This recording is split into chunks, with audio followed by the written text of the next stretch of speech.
Welcome to NACTV Reads the News. My name is Jeremy Vogt and I'm one of the staff here at NACTV. NACTV can be seen on MTS channel 30 or 1030, Westman Cable channel 17, Bell Satellite channel 592, or online at nactv.tv.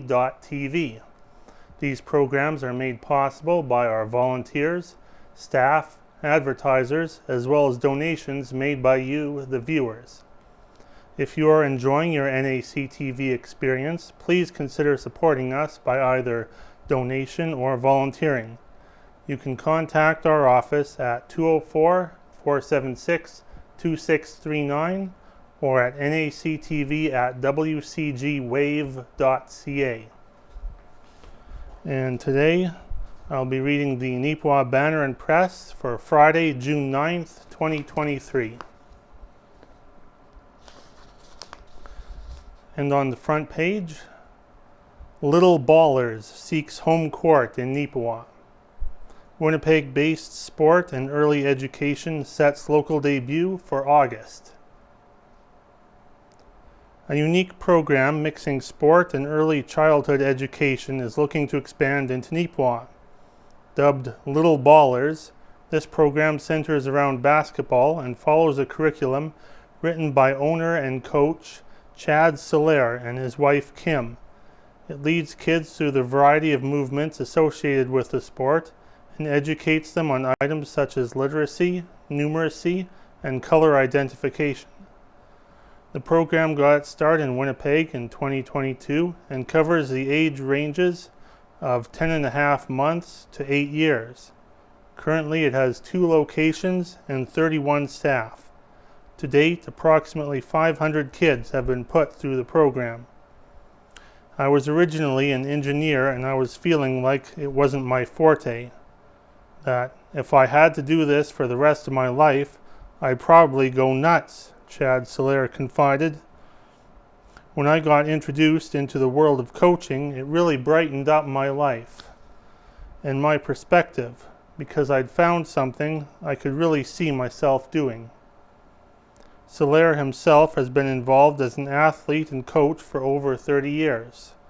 He started early, in grade 3, and since then has been on the Alberta provincial team in the Canada Games, has played for the University of Regina Cougars, and on a scholarship to Rochester University.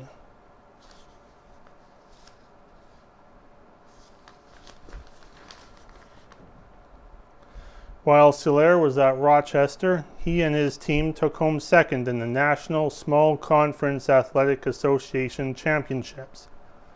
It was during his off-season with the University of Regina in 1997 when Rough Riders chaplain and Athletes in Action Regina director Harold reached out to him. Through Athletes in Action, Solaire got his first taste of coaching. The experience of going to towns and small towns, seeing the impact of those programs in the community, that's what did it for me, Solaire shared. I never forgot that experience. Solaire also worked as a youth minister in Winnipeg from 2002 to 2017, directing summer camps and local recreation activities, as well as mentoring youth with an emphasis on character development and leadership. After Little Ballers got its initial start last year, Solaire found himself once again looking at all of the towns in Manitoba. In them, he saw a need for younger kids to be able to learn about basketball. We had a feeling that the interest in Neepawa would be good for it. I'm aware of the Filipino community there, for example, and they have such a great love of the sport, Solaire enthused. And, to my knowledge, there wasn't a program like this that could be considered early childhood development for kids in those age ranges to participate in. That's what led me to investigate a little further and see if there was a possibility of having a location there. Solaire was also encouraged by the mother of former Neepawa resident Dylan Holberg. Dylan's mother, Sharon, works at the Neepawa Hospital and has a daughter-in-law who works for Little Ballers. Solaire explained that Sharon had stopped by one of the clinics to visit and, upon seeing it in action, encouraged Solaire to pursue the program in Neepawa. That was the initial spark for me, saying, well, maybe I'll go there, Solaire enthused. And I'm glad I did, because the response has been really, really good. Solaire has been canvassing the community to gauge interest, collaborating with Neepawa's Yvonne Sisley, who is now a coach, regional director, and program coordinator for Little Ballers within the town. When Chad contacted me with hopes of bringing Little Ballers to Neepawa, I jumped at the opportunity to be a part of it, said Sisley. It's such a great program. Working together, Solaire and Sisley have organized a free day for August 12th at the gym in Hazel M. Kellington School. The day allows for parents to enroll their children and see the program at work firsthand and decide if they'd like to register for the full program. Currently, the full program is being planned for the fall and would take place every Saturday at the same location. Sisley will be aiding in the training of staff, with plans to step back afterwards and focus on her regional coordinator duties. Our goal is to hire maybe 7 or 8 coaches in Neepawa, said Solaire. We like to keep a high teacher-to-student ratio. So, generally, we have 1 teacher to 5 kids. Solaire added, our coaches also normally have an interest in childhood education, or have been a phys ed teacher or a kinesiology major from university.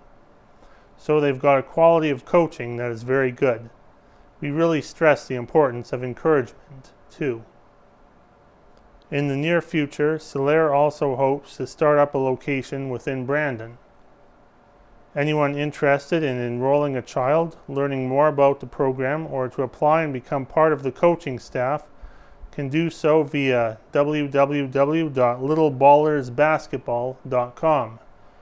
Individuals are also welcome to reach out to Solaire via info@littleballersbasketball.com.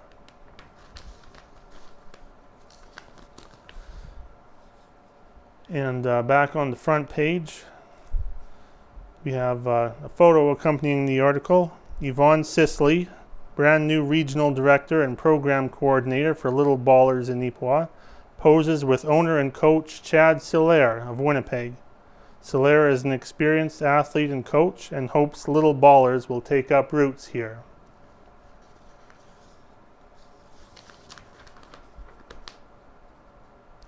On to page 2, giving back to those who give back. NACI Tigers Hockey donates to Victoria Quilts Canada. In a bit of a twist from the norm, it's the local chapter of Victoria Quilts Canada who are the beneficiaries of some heartfelt generosity. The Neepawa branch of the volunteer support group recently received a check for $1,000 from the NACI Tigers hockey team. The money was raised through the club's annual fundraising drive and charity game held in late January. Victoria's Quilts Canada provides handmade quilts to people living with a cancer diagnosis. By providing the quilts, they hope to bring physical and spiritual comfort to those affected, letting them and their families know that they are not alone in their struggle. Audrey Heffel spoke on behalf of Victoria Quilts and thanked the hockey team for this tremendous amount of support. It's just overwhelming. We get wonderful donations from people across the Neepawa area. And it'll be $100 here, $50 there. Every donation adds up. But to receive an amount such as this at one time is amazing for these young men to have done this, said Heffel. The members of the Neepawa branch of Victoria Quilts Canada are able to construct about 300 quilts every year to distribute. For 2023, they have to date put together just over 100 quilts for distribution. NACI Tigers defenseman Ward Brister, along with several other graduating members of the team, presented the check to Victoria Quilts on Thursday, June 1st. Brister said this fundraising effort has become an important tradition for the players, coaches, and other supporters of the squad.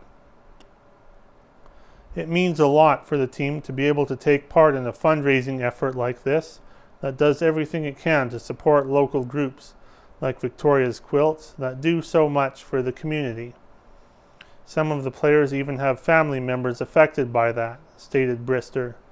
My family has been directly affected as well. My mom was diagnosed with cancer, and one of the first things she received was a quilt, and she loves it.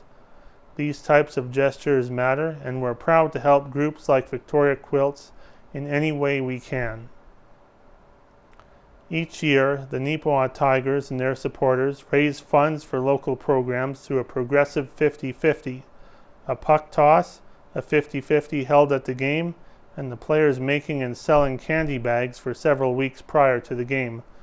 This year, all those efforts brought in an amazing $5,400, which will be given to a few programs that support cancer patients right here in Neepawa. And in the photo, the graduating players with the NACI hockey team delivered a check for $1,000 to the Neepawa chapter of Victoria Quilts Canada on Thursday, June 1st. Front row, from left to right, Ryland Sumner, Miles Willerton, Audrey Heffel, Jacqueline Olmstead, Tristan Friesen, and Ward Brister. Back row from left to right, Gatlin Platt, Heather Davey, Melanie Burnett, and Jory Kulbacki.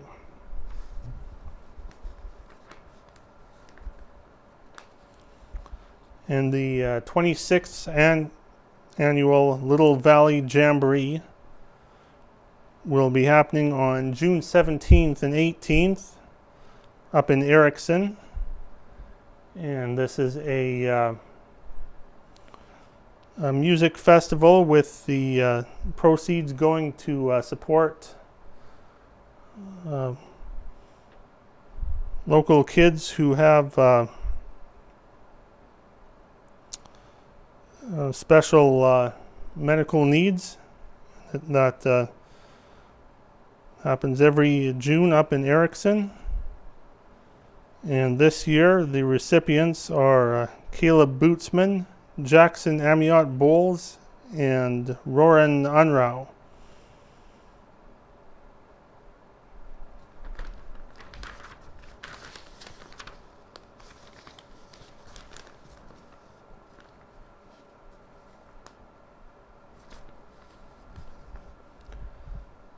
Exciting events in Margaret Lawrence home starting next week.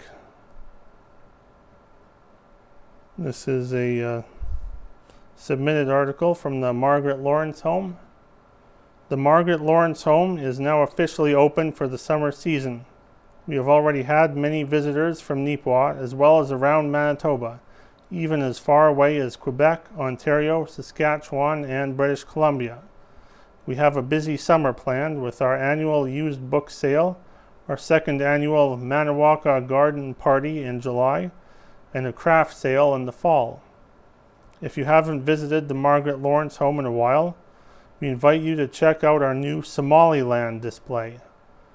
Our latest display showcases African artifacts such as gangri, which are shoes made from animal hide, and alul, local woven textile. These items were donated by Kabdi Jamak, a big fan of Margaret Lawrence, who grew up in Somaliland and traveled all the way from Bristol, England to Neepawa last August. Our used book sale is being held on Saturday, June 17th from 10 a.m. to 3 p.m. This has been an annual fundraiser for us for several years, and it always has been a really popular event in town. We are accepting donations of gently used books up until June 15th. We are open daily between 10 a.m. and 5 p.m. It is best to use our back door when dropping off your donations. Our second annual Art in the Garden event is being held on Saturday, July 15th. The Manawanka Garden Party is a fun-filled event that features art from a variety of local artists on display in different beautifully landscaped gardens in and around Neepawa. People in attendance will have a chance to tour all the gardens and admire the artwork throughout the day, starting at 9 a.m. up until 3 p.m. Garden passes will be available starting July 8th at our gift shop or on the day of the event at the Margaret Lawrence home until 2 p.m. The cost of the garden pass is $20. We currently have 2 locations confirmed and are looking for one more. If you have a backyard garden that you would like to celebrate with artwork, please contact Brenda via email at mlawrencehome@gmail.com or give us a call at 204-476-3612. If you are an artist that would like to participate, please email us and include 4 or 5 photos of your work. Our 3rd annual Fall Craft Sale is being held on Saturday, September 23rd at the Legion Hall. We are looking for vendors with handmade items, farmers market goods, as well as direct sales. If you are interested in booking a table, please email us and we will send you an application. The purpose of these events is to raise funds to aid the continued maintenance of the historic building. For further inquiries or participation for said events, feel free to email the house at mlawrencehome@gmail.com or call us at 204-476-3612. We welcome everyone to stop by for a visit and take a tour of the beautiful home constructed in 1895. We look forward to seeing you.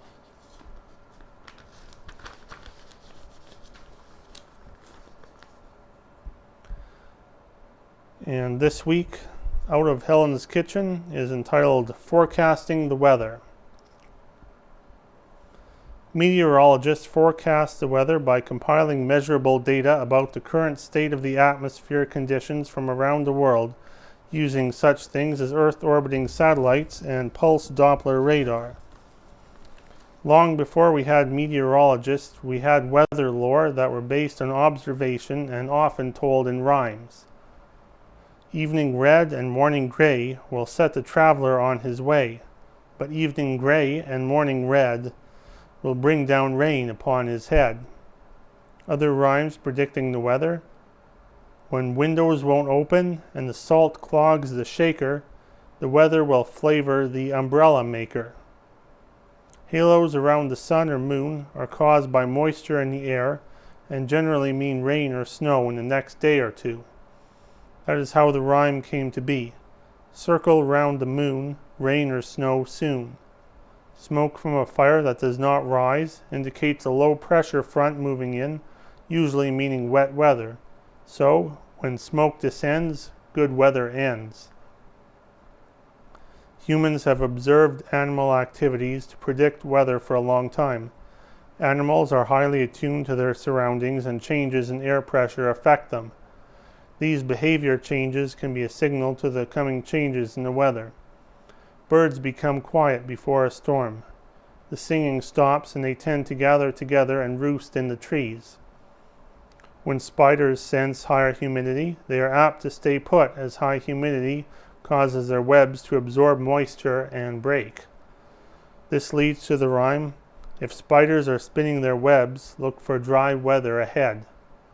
Flying insects such as butterflies, moths, and bees don't fare well in the atmosphere before a storm, as the higher humidity causes moisture to condense on their wings and body hair, making flight difficult. So before the rain appears, they have already headed home. When bees come out of the hive, it's a good day to be alive. Cows usually group together and lie down facing the same way in their pasture before a rainstorm.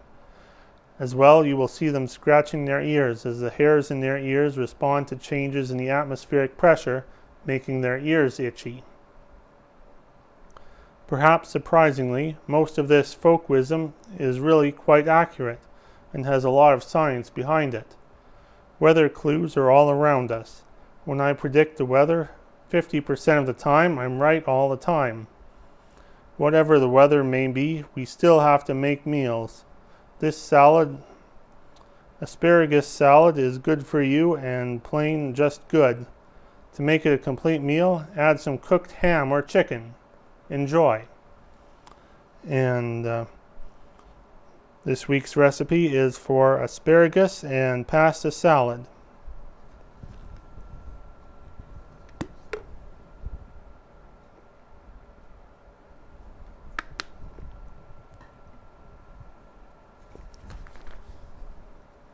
Carberry RCMP, locate missing dirt biker. A missing dirt biker has been found safe after an intensive search by Carberry RCMP. On Monday, June 5th at around 8:30 a.m., police received a call related to a missing 61-year-old man in the rural municipality of North Cypress, Langford. In their media statement, RCMP said that the man went for a ride on the dirt bike trails surrounding his rural residence on the evening of Sunday, June 4th, and that he had not returned home. Police immediately set out to search the area on quads and a side-by-side. Officers searched more than 30 square kilometers of trails and terrain when they noticed a tire path and followed it. The missing dirt bike was found off the trail, and police say it appeared to have been in a collision. The driver of the dirt bike was found shortly after at 2:30 p.m. with significant but non-life-threatening injuries. He was carried from the trail and then transported for medical attention. "We are so relieved that this ended well," said Corporal Grant Campbell of the Carberry RCMP. "He was out in the bush overnight with no food or water, suffering from pretty serious injuries. We knew the urgency of the situation as soon as it was called in and worked hard to find him. I am so glad that we were able to get to him in time that he can go home and recuperate, and hopefully head out on the trails again soon."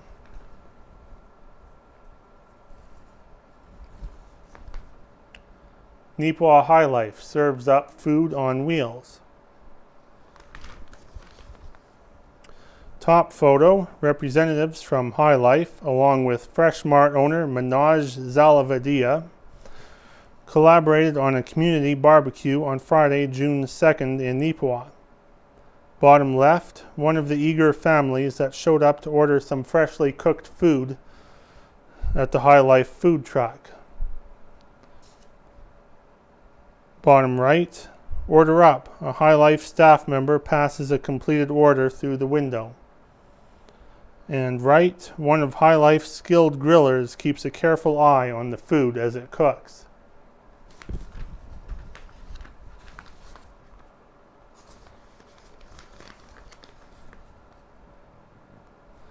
And here's a full-page ad for Filipino Heritage Day 2023 at the Yellowhead Center on Saturday, June 17th. The parade will start at 1 p.m. and the events start at 3 p.m. And on the advertisement it shows the different activities that will be happening and many of the sponsors that have supported the event. Memorable ways to celebrate Father's Day. This is a submitted article. Dads do a lot for their families, and Father's Day is the perfect time to acknowledge those efforts.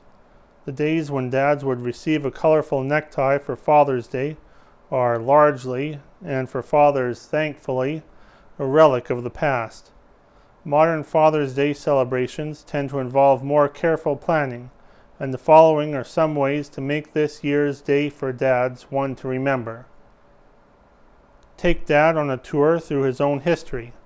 The popularity of genealogy has skyrocketed over the last decade plus, and various firms have made it easier than ever for individuals to trace their family histories. If dad counts himself among the millions across the globe interested in their family histories, moms and kids can work together to create a virtual tour through that history. Present the history as a printed book or as a video, sharing interesting things you learned about dad's ancestors, but also highlighting key moments in his life.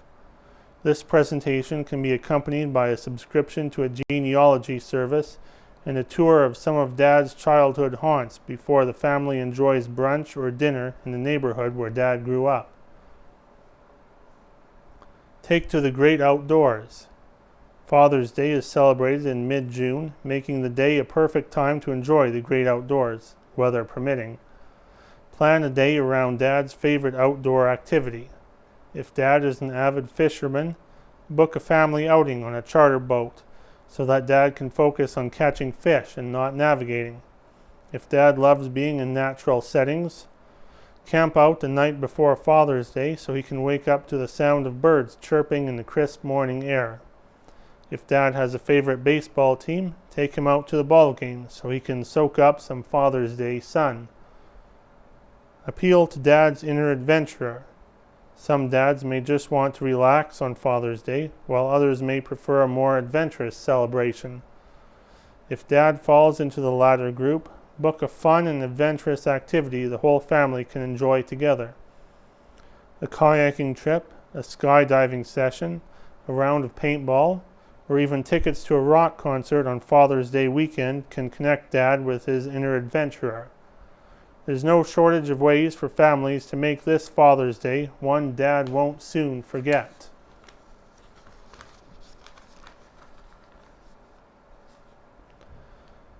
And on page 11, onto sports. 2023 MJHL draft held in Winnipeg. Neepawa selects 8 players. Interlake Lightning forward Noah Otten was the top pick in the Manitoba Junior Hockey League's Bantam draft on Sunday, June 5th.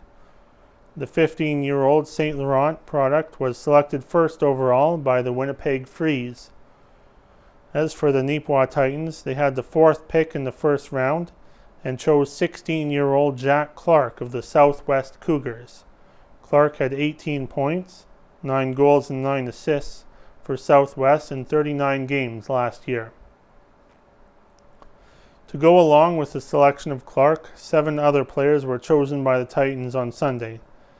Those players were Aidan Lang of Brandon, 15th overall, Pembina Valley's Jackson Hildebrand, 18th, Chase Cochran of Yellowhead, 42nd, Shea Chornley of the Winnipeg Bruins, 46th, Eastman's Cameron Sylvester, 58th, Connor Hempson of the Westman Ice Bandits, 71st, and Interlake's Cole Swanson, 74th. Of the 8 selected players for Neepawa, 6 are forwards, while 2 play on defense. It was a relatively quiet year for the U18 Yellowhead Chiefs on MJHL draft day, as just 2 players were selected. To go along with Neepawa's pick of defenseman Chase Cochran in the 3rd round, forward Brad Brandon was taken in the 6th round by the Weway-Sikapo Wolverines. Chiefs forward Addison McIntosh of Neepawa was auto-protected by the Titans the previous week and was therefore not draft eligible.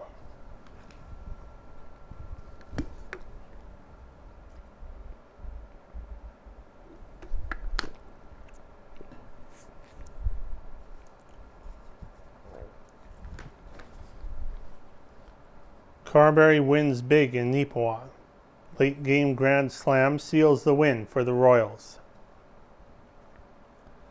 A grand slam home run from Phil Wells secured the 9-2 win for the Carberry Royals on Friday, June 2nd against the Neepawa Cubs. The victory was Carberry's 2nd of the week, as they had also defeated the Minnedosa Mavericks 13-7 on May 31st. These recent results improved the Royals' regular season record in the Santa Clara Baseball League to 2-3. Last year's league MVP, Craig Casto, meanwhile, went 1 for 2 for the Neepawa Cubs during the game, drawing a walk and stealing a pair of bases. Earlier in the week, the Neepawa Cubs headed down the highway to Portage La Prairie to face the Padres. While all of Portage's bats seemed to be on point during the game, it was Tanner Boyle who had the most memorable outing. Boyle was a perfect 5 for 5 at the plate while adding 3 RBIs. Teammate Joey Moffett also had 3 runs batted in and was 4 for 5 at bat. As for Neepawa, Lincoln Murray had the best effort out there for the Cubs, going 2 for 3 at the plate with 3 runs and 1 RBI.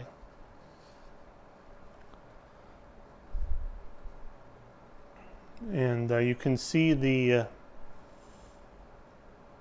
game against Carberry here on NACTV. We have all of the Cubs home games, and they will be airing on Tuesday, Thursday, and Saturday, so you can check the listings for those. And there are some pictures accompanying the articles. A late game grand slam home run from Carberry's Phil Wells secured the 9-2 win for the Royals over the Neepawa Cubs on Friday, June 2nd. And at the bottom left, Cubs second baseman Cody Pazawiski tracks down a ground ball during Neepawa's game against Carberry.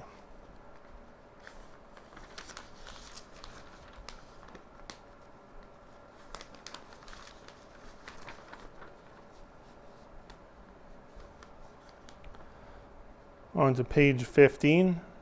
Just as Precious. Neepawa Banner and Press in search of letters and photos for Remembrance Day.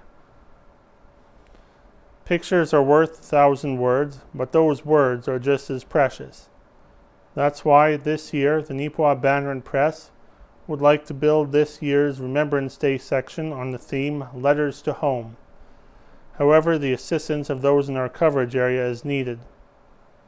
If anyone has old letters from a family member or family friend who was enlisted overseas or at home as an air trainer, etc., please bring them and any associated photos and background information to the Neepawa Banner and Press office at 423 Mountain Avenue. Typed copies of letters and digital copies of photos can also be received via newsroom@neepawapress.com. We would love to share and honor these stories. The deadline for hard copy or scanned letters is September 8th to allow for us to retype them digitally, as well to reach out to you if assistance with interpretation is needed. The deadline for pre-typed copies and photographs, physical or digital, is October 6th. Note, a confirmation email will be sent to you upon receipt of any emailed materials. If you do not receive a confirmation email within 2 business days, please contact the Banner and Press office at 204-476-3401. If a submission is unable to be used due to space restrictions, they will be saved for future use.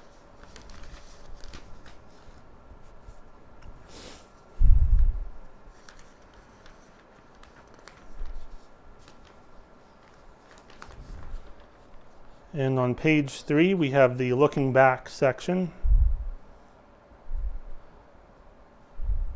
125 years ago, Thursday, June 9th, 1898. Huns Valley, the whole of the south half of Township 17, Range 16, will be settled by the Galicians recently dumped here by the railroad company. The clothing worn by them, the Galicians, attracts great attention. The material and embroidering are both excellent. They also seem to have plenty of funds. Oakleaf, the cheese factory, started operations on May 25th. 100 years ago, Tuesday, June 5th, 1923. The difference between the manner in which Danes and Canadians ship their bacon to the British market is that the Danes ship the sides in bales, whereas the usual Canadian custom is to pack in boxes.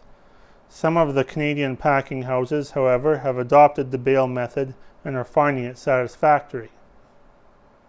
Eden, Mr. Crow of the Crow Lumber Company, paid a personal visit to our town and surrounding district last week and was very pleased with the prospects of the lumber business in this district. So many repairs are required to water mains and connections that reconstruction of the whole system out of taxation before the bonds mature appears to be a probability. Add in granolithic sidewalk construction, similar conditions prevail. The walks are rebuilt before the bonds are paid. Science shows that vegetables contain over 80% of water, but the Winnipeg Free Press hasn't demanded government acting about it yet. Whatever possessed the Burnie baseball players last evening in their ball game with Neepawa is beyond understanding. They started off well, and with the score stood 1-0 in their favor when Neepawa went to bat in the last half of the third inning, but when the inning concluded, the figures stood 10-1 in favor of Neepawa. Final score 28-7. 75 years ago, Thursday, June 10, 1948. John Goddard Cliff, pioneer of Kellwood and Riding Mountain, passed away in his 94th year. Born in March 1845 in the state of Maine, he moved to Plumas, then to Kellwood in 1905, remaining there until 2 years ago when he moved to Riding Mountain with his son Hudson and Mrs. Cliff. His wife predeceased him in 1922.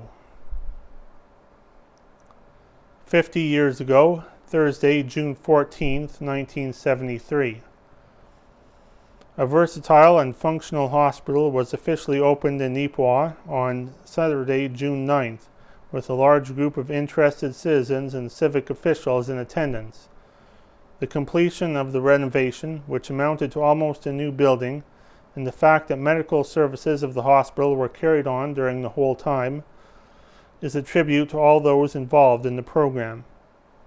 Mr. and Mrs. Weldon Potter attended the commencement exercises of the Winnipeg General Hospital School of Nursing. Their daughter, Phyllis Doreen, was among the graduating class. And 20 years ago, Monday, June 9, 2003.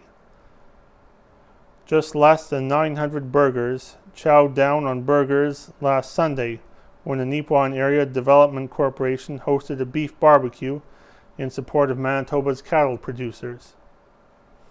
The event was arranged following the discovery of mad cow, bovine spongiform encephalopathy, on an Alberta cow on May 20th. The cow was destroyed, but the news closed the door to Canadian beef exports in a number of countries, including the United States. The move has crippled an industry estimated to be worth a total of $30 billion to the Canadian economy annually. Plumas. Another landmark hits the dust. Folks watched as the Plumas Hotel was demolished starting Monday, June 2nd. And a couple of photos from 1973. Over $5,000 raised by Yellowhead Center concession. The concession at the Yellowhead Center was declared very profitable in June of 1973, the statement being applied to the past season. The Yellowhead Ladies Auxiliary turned a total of $5,525 over to the Centennial Committee to help retire a bank loan. Pictured from left to right are Eleanor Nicholson, Treasurer, Joan Urix, Block Captain, Orly Johnson, Centennial Committee Co-Chairman, Ada Clark, President, Walter Zeke, Co-Chairman, Maureen Pittman, Secretary, Gail Cathcart, Block Captain, Doreen Pearson, Block Captain, Dorothy Smith, Purchasing Agent, and Joyce Kingdon, Purchasing Agent.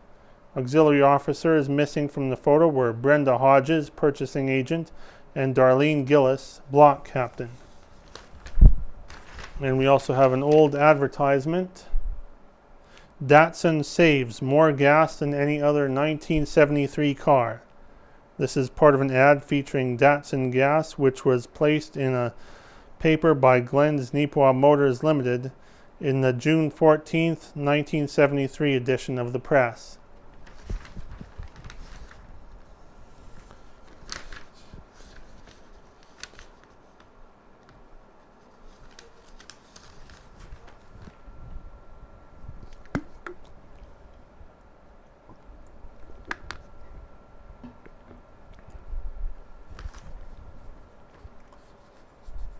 And on page 4 we have Homebodies by Rita Friesen.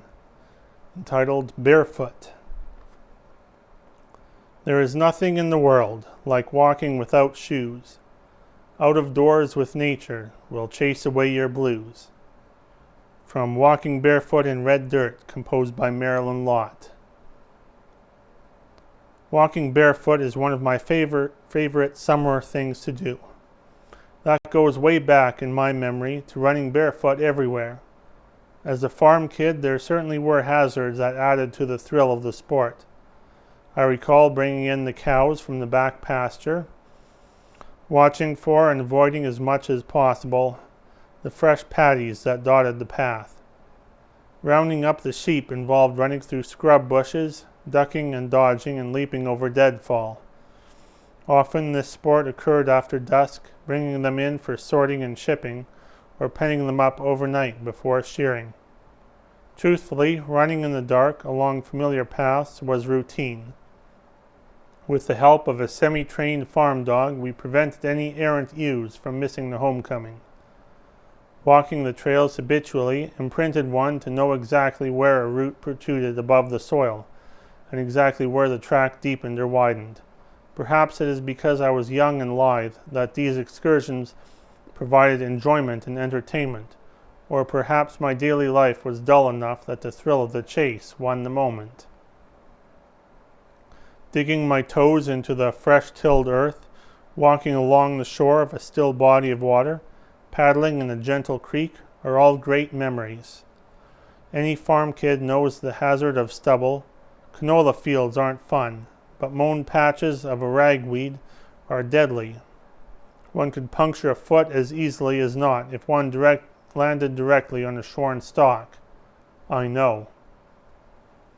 Safety decreed that shoes be worn when operating farm vehicles, probably not a prerequisite for the generation above me. The most common footwear in summer was a pair of soft-soled canvas sneakers, black and white lace-ups. The downside was that any footwear was beastly hot. Often at the end of the workday there were water blisters on the soles of my feet, and never being one who could bypass a good itch, I would rub my feet on the edge of the concrete sidewalk until every blister had popped and everything hurt like heck, only to repeat the agony a few days later. Walking on a perfect lawn is delightful, a soft, springy carpet that feels real. Not my lawn, yet. My barefoot days have changed with my increasing age. I still love to pad around my home with no shoes on. The downside is that I have the best possible floor covering to hide debris, and with no shoes on, crumbs crumble, but pebbles poke. Not even a pebble, simply a large grain of sand, reminds me to sweep occasionally, or put my shoes back on. I do wonder what ritual there was with my shoes and socks when I was a wee one. To this day I cannot abide a sock that slips or has a hole in it. I cannot walk if my shoe is tied just the right amount tight, with the tongue correctly positioned. And socks cannot collect in the toe of the shoe. Maybe my parents found it easier for me to simply live shoeless. And right in the center by Ken Waddell, this week is entitled A Missing Service. And the views expressed in this column are the writer's personal views and not to be taken as being the view of the Banner and Press staff. Manitoba has a problem. Actually, it has a lot of problems, but proper cell phone and internet service is a glaring one.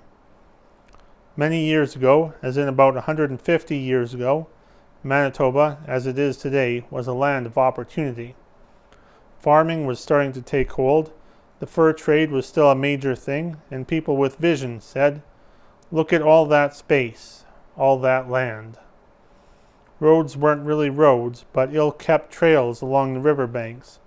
By way of the rivers or lakes, you could use a canoe or a small boat. There was regular steamboat service from Winnipeg to Brandon, and even further west prior to the railways. If you couldn't get from point A to point B by river, you could always walk or ride a horse. Opportunity was endless, but access to opportunities was very limited. Building roads was an obvious answer, and to this day we are still building and maintaining roads, albeit some of them are in pretty bad shape. By the 1890s, railroads were an option, but an extremely expensive one. From the 1880s to the 1920s, towns clamored for rail connection, a lifeline to opportunity, markets, and access into and out of communities. Some communities went bankrupt in the mad rush to get a railroad connection. Railroads, at huge cost, became very efficient transportation. In the early 1900s, a person could make it by train from Regina to Winnipeg overnight and sleep on the way. Once cars and trucks achieved acceptance and durability, the railways faded somewhat, but unlike the steamboats, they didn't disappear. Back in the day when governments and towns went to the brink of bankruptcy to get a railway, the planners of the day put tons of money into the railway companies, totally unaware of the risk presented by automobiles. A large amount of the investment in railways has been unfortunately lost as thousands of miles of railways are now gone.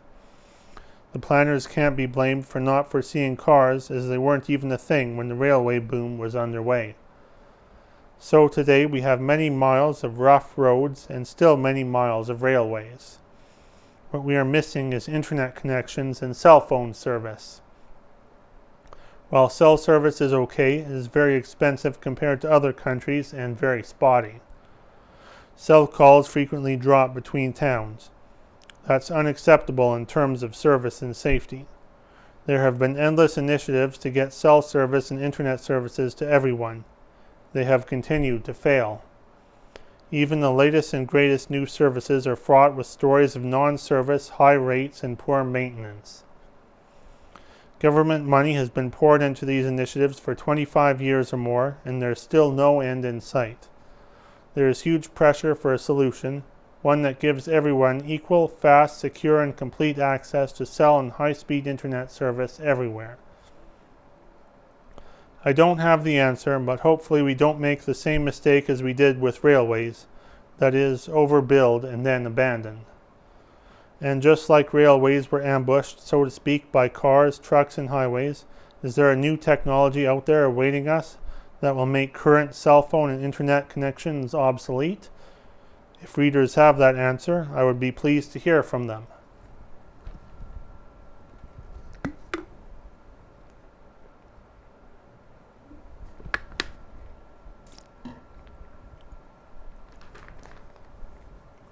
And Faithfully Yours by Neil Stroshine.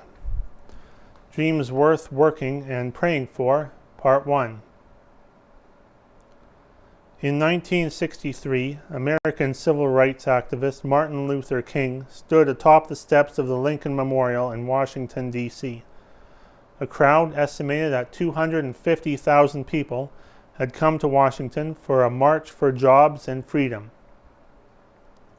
100 years earlier, the man before whose memorial they stood had signed the Emancipation Proclamation that ended slavery in the United States.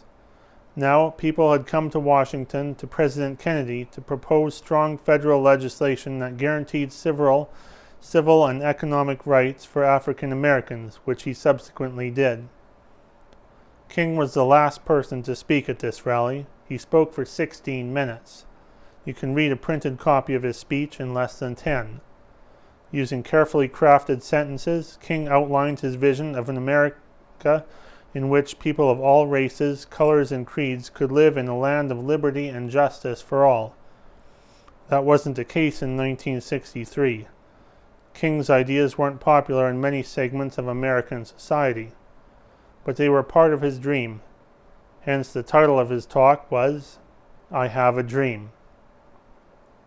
My dreams for Canada in 2023 aren't nearly as grandiose as King's 1963 dreams for America, but I have a few, and beginning this week I will share a few with you. I dream of a Canada in which ideals are balanced with common sense. We need to see a radical shift in the way leaders lead. Over the past 45 years, I have worked with some of the finest leaders anyone would ever want to meet. They care deeply for those they are elected to serve. They believe in collaboration, in talking with people, and working together to find lasting, sustainable solutions to problems that just won't go away. I have great faith in our ability as Canadians to solve any problem that comes our way. But we need to sit with each other, talk with each other, and listen to what others have to say. God gave us 2 eyes and 2 ears, but only 1 tongue. He expects us to spend far more time listening to others and looking at their ideas than talking about our own. Think for a moment of how this change of style could transform our society. How many labor disputes could be avoided if representatives of workers and owners could sit across a table and say, "Look, these are the market conditions we face. The company needs to make a profit and the workers deserve a raise. How can we work together to do what is best for all of us?" This will take a lot of hard work and some major adjustments in attitude, but it can, and I believe it must, happen. Or suppose a government minister was to sit down with those who lived near a dangerous intersection and ask them what changes they would suggest to improve its safety. Out of the many suggestions that would be given, one that is both sensible and cost-effective could emerge that would satisfy all those who use those roads. It's time we realize that our adversarial style of leadership, us against them, we are right, they are wrong, has left us with a legacy of disgust, distrust, and national debt from which it will be very difficult, some would say impossible, to recover. But we are not without hope. God offers us His wisdom to help us work through the challenges we face. But we must ask for His advice. Then we must listen to what He says and obey.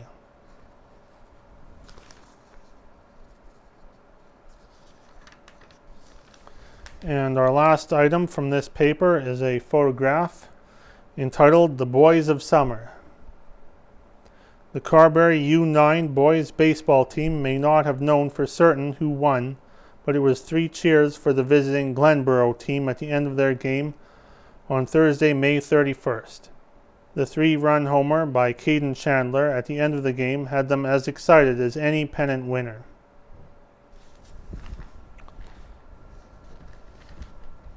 And that's it for this week's edition of the Neepawa Banner and Press.